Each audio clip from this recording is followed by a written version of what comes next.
Hello friends, कैसे हैं आप लोग। पिछले वीडियो में हमने जो है मेडिकल प्रैक्टिशनर्स से जुड़े कुछ एटिमोलॉजी को रूट्स को देखा था। अभी हम आगे के कुछ वर्ड्स देखते हैं। तो हम लोग ने एक वर्ड्स देखा था ऑर्थोपीडिस्ट।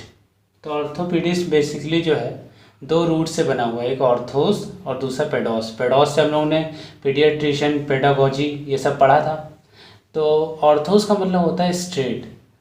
तो पुराने ज़माने में क्या होता था कि ऑर्थोपीडिक्स का काम बेसिकली बच्चों की जो स्पाइन होती है, रीढ़ की हड्डी बोलते हैं, उसको सीधा करने का होता था।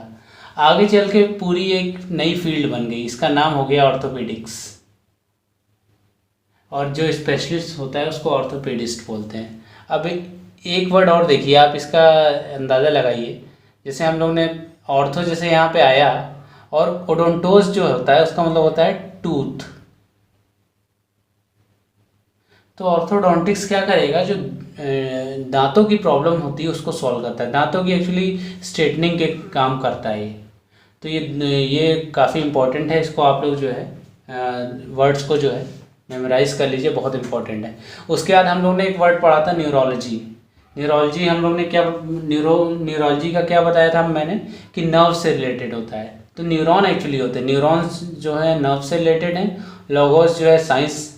तो इससे वर्ड बन गया न्यूरोलॉजी। न्यूरोलॉजी। अब न्यूरॉन से बहुत सारे वर्ड बन गए। एक वर्ड बन गया न्यूरैल्जिया। अब एल्गोस का मतलब होता है पेन। तो न्यूरैल्जिया का मतलब हो गया कि नर्व्स में जो पेन होता है उसको न्यूरैल्जिया बोलते हैं। अब इसके साथ एक वर्ड और बना दें। अब मैंने बताया था आइटिस का मतलब इन्फ्लेमेशन होता है, जैसे स्वेलिंग आ जाती है। तो नर्व्स में अगर स्वेलिंग आ गई तो क्या प्रॉब्लम हो जाएगी, न्यूराइटिस। ये क्लोज वर्ड्स हैं, लेकिन इनमें फिर भी एक जो है क्लियर डिस्टिंक्शन है, जिसको आप नोटिस करेंगे तो आप हमेशा से जो है इनमें जो है डिफ्रेंशिएशन कर पाएंगे। एक वर्ड और आता है न्यूरोसिस।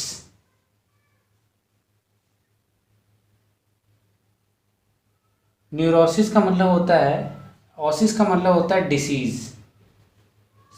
Serious serious disease. अच्छा, न्यूरोसिस का मतलब होता है कि ऐसा आदमी जिसके दिमाग में बहुत ही मतलब जो है इमोशनल कोई जो है प्रॉब्लम हो। जैसे क्या सोचेगा कि ये सोचेगा कि मैं मर ना जाऊं, मेरा पैसा ना कम हो जाए, अपना जो है माथा बार बार पीटेगा, या फिर कोई भी रिपीटेटिव एक्शन होगा। इमोशनली डिस्टर्ब होता है ये। तो इसके लिए बेसिकली न्यूरोसिस का यूज़ होता है। अच्छा, चलो। अब अगर जो है आगे के हम और वर्ड देखें, तो एक वर्ड मैंने बताया था साइकोलॉजी। तो साइकोलॉजी में बेसिकली रूट क्या आया था, साइकी। साइकी इंग्लिश का भी वर्ड है। एक आदमी की साइकी क्या होती है इसको एनालाइज करना आना चाहिए। साइकी मतलब आदमी क्या क्या सोचता है, उसका मतलब जो एक्शन है वो किस उसके दिमाग की किस एक्टिविटी पे डिपेंड करते हैं। तो साइकी समझना बहुत ज़रूरी। जो भी साइकोलॉजिस्ट होते हैं वो बेसिकली साइकी पे काम करते हैं। अच्छा, अब साइकी से वर्ड बन गया, जैसे न्यूरोसिस था, वैसे साइकी में अगर हम ऑसिस ऐड कर दें तो वर्ड बन गया साइकोसिस।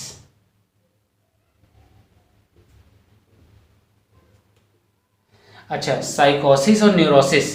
साइकोसिस क्या करता है, से न्यूरोसिस जो है नर्व्स की डिस्टरबेंस होती है, और साइकोसिस तो माइंड की डिस्टरबेंस है।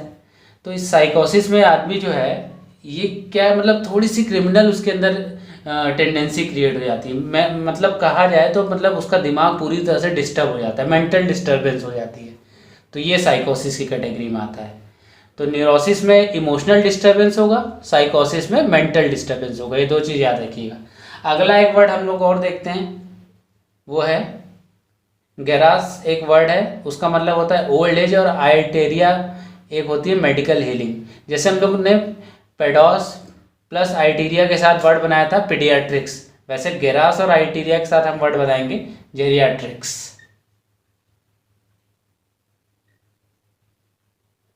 जेरियाट्रिक्स स्पेशलाइजेशन होती है ओल्ड एज प्रॉब्लम्स की। जो डिसीज़ होती हैं ओल्ड एज की, उनकी। आगे मैं इसी से रिलेटेड एक और वर्ड बताऊंगा, अभी उसको मैं डिस्कस नहीं कर रहा हूँ। तो ये सारे वर्ड्स जो हैं हम लोग एक बार देख लेते हैं कि हम लोग ने क्या क्या पढ़ा।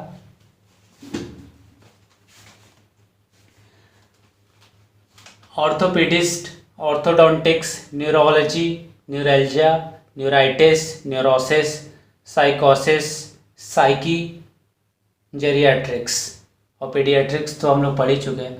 तो सभी वर्ड्स को आप नोट डाउन कर लीजिए और इनकी अच्छे से प्रैक्टिस करिए। Thank you.